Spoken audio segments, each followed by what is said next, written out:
મુન્દ્રા 21,000 કરોડના ડ્રગ્સ કેસનો આરોપી ભુજ પોલીસના જપ્તામાંથી ફરાર. પંજાબથી પરત ફરતા રસ્તામાં જમવા રોકાયાને ભાગ્યો. કરોડો ડ્રગ્સ કાંડનો આરોપી થયો ફરાર. ભુજ પોલીસના જાપ્તામાંથી આરોપી થયો ફરાર.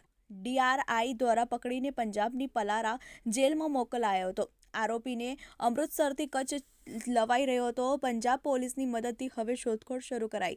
ગુજરાત પોલીસની કામગીરી સામે ઉઠી રહ્યા છે સવાલો. રાજ્યના મુન્દ્રામાંથી department of the revenue intelligence દરોડા પાડીને વર્ષ 2021માં પાડથી 2 કન્ટેનરોમાંથી 3,000 કિલોગ્રામનું 21,000 કરોડનું ડ્રગ્સ ઝડપાયો હતો. આ કેસનો આરોપી જોબ મજતી સિંઘ બલવિન્દર સિંઘ સંધુ ભુજ પોલીસને ચકમો આપીને ફરાર થયો છે. ભુજથી અમૃતસર ડ્રગ્સ કેસના આરોપીઓને કોર્ટમાં રજૂ કરીને પરત લઈ જતી ભુજ પોલીસ હેડક્વાર્ટર કેદી જાપ્તા પાર્ટીની નજર ચૂકવીને આરોપી ફરાર થઈ જતા પોલીસ બેડામાં હડકંપ મચ્યો છે.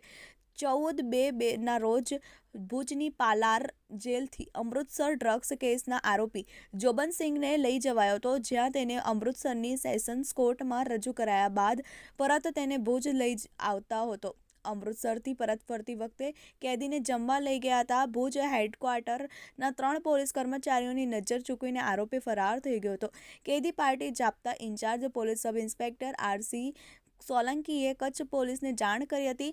આ સમગ્ર ઘટનામાં સ્થાનિક પોલીસે નાકાબંધી ગોઠવીને શોધખોળ હાથ ધરી હતી, પરંતુ 24 કલાક પછી પણ આરોપીઓ ક્યાંક પત્તો લાગ્યો નથી. આરોપી વિરુદ્ધ રાજસ્થાન, પંજાબ અને ગુજરાતમાં અનેક ગુનાઓ નોંધાઈ ચૂક્યા છે.